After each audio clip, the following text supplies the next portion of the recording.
সাদা চীনামাটির পাহাড়, নীল পানির লেক, সোমেশ্বরী নদী, বিরিশিরি কালচারাল একাডেমি এবং গারো পাহাড়ের মনোরম দৃশ্য। সেন্ট মার্টিন বা মেঘালয় নয়, অদ্ভুত নীল জলের এই স্বর্গীয় হ্রদ, রঙিন মাটির পাহাড়টি কিন্তু আমাদের বাংলাদেশে। চিনতে পারছেন কোথায় এটি? নেত্রকোনার দুর্গাপুরের বিজয়পুর চীনামাটির পাহাড়।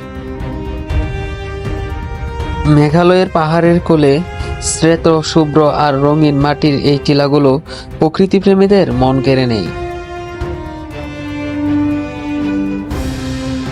আজ আমরা এসেছি সেই অপরূপ দৃশ্যগুলো পাখির চোখে দেখার জন্য এবং আপনাদেরকেও দেখানোর জন্য।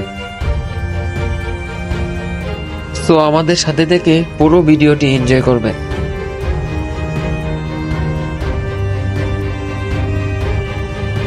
বিজয়পুর চীনামাটির পাহাড় বাংলাদেশের অন্যতম দর্শনীয় প্রাকৃতিক স্থান। এটি নেত্রকোনা জেলার দুর্গাপুর উপজেলার বিরিশিরি এলাকায় অবস্থিত। এলাকাটি প্রায় 16 কিলোমিটার দীর্ঘ এবং প্রায় 600 কিলোমিটার প্রস্থ জুড়ে বিস্তৃত। 1957 সালে এখানে চীনামাটির অস্তিত্ব শনাক্ত করা হয়। পরবর্তীতে খনিজ উত্তোলন শুরু হয় এবং বিজয়পুর বাংলাদেশের অন্যতম গুরুত্বপূর্ণ চীনামাটির খনি এলাকায় পরিণত হয়। এখানে পর্যটন আকর্ষণীয় স্থানগুলো হচ্ছে সাদা চীনামাটির পাহাড়, নীল পানির লেক, সোমেশ্বরী নদী, বিরিশিরি কালচারাল একাডেমি এবং গারো পাহাড়ের মনোরম দৃশ্য। প্রকৃতির এই অলৌকিক রূপ দেখতে আপনার পরবর্তী ট্রাভেল লিস্টে দুর্গাপুরকে যোগ করে রাখতে পারেন।